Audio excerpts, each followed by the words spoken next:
దేవుని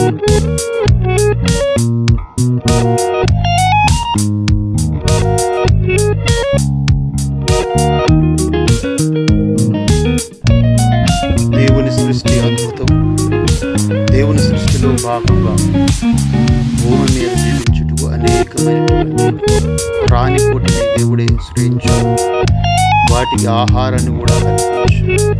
అయితే మానవుడు ప్రపంచంలో ఉన్నటువంటి ప్రతి జీవిని చూడడానికి, అందులో భాగంగా జూలో ఉన్నటువంటి కొన్ని జంతువులను, పక్షులను, సరీసృపాలను, ఎగిరేవి, ఈదేవి, అనేక రకాలైనటువంటి వన్యప్రాణిని చూడడానికి మనిషి ఇష్టపడుతూ ఉన్నాడు. ప్రాముఖ్యంగా మనుషులు వాటిని చూచి ఎన్నో విషయాలు నేర్చుకోవలసిన వారై ఉన్నారు.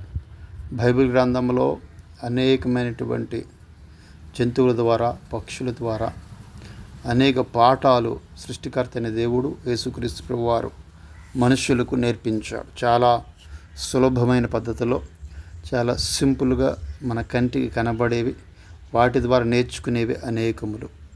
దేవునికి స్తోత్రం.